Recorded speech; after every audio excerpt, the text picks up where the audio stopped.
Neymar ভক্তদের জন্য আজকের এই দিনটা ছিল বেশ কষ্টদায়ক এবং বেদনাদায়ক, কেননা ইনজুরি মুক্ত নেইমার মাঠে নেমেছিল সান্তোসের হয়ে ক্রুজেইরোর বিপক্ষে এবং দুর্দান্ত খেলেও যাচ্ছিলেন নেইমার জুনিয়র।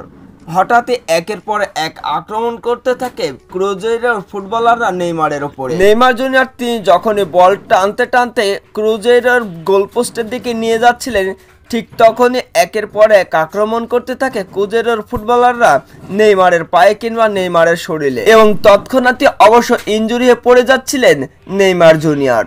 তবে ইনজুরি যে নেইমারের সঙ্গী, যার কারণে ইনজুরি কাটিয়ে অবশ্য বারবার উঠে দাঁড়াচ্ছিলেন নেইমার জুনিয়র। তবে টানা পাঁচবার নেইমার জুনিয়রকে এমনভাবে ধাক্কা দিয়ে ফেলে দেওয়াতে নেইমার জুনিয়র তিনিও আর মাঠে থাকতে পারেননি। নেইমার জুনিয়র শেষ পর্যন্ত ইনজুরি মুক্ত থাকার জন্য আজকের এই ম্যাচটাতে ক্রুজেইরোর বিপক্ষে মাঠ থেকে উঠে এসেছেন। তবে নেইমার জুনিয়র তিনি গোল করার সুযোগ পেয়ে যখন গোল করতে পেরেছিলেন না, ঠিক তখনই ক্ষিপ্ত হয়ে যান নিজের উপরে।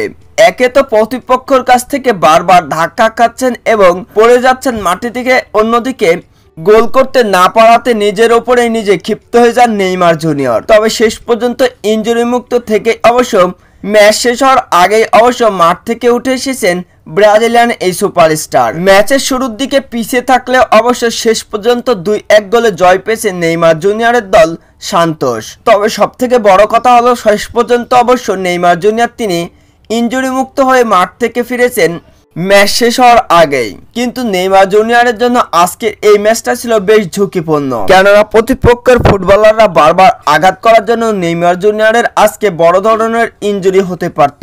তবে ভাগ্য ভালো নেইমার জুনিয়রের, যার কারণে বড় ধরনের কোনো ইনজুরি ছাড়াই ইনজুরি মুক্ত নেইমার ফিরেছেন ঘরে।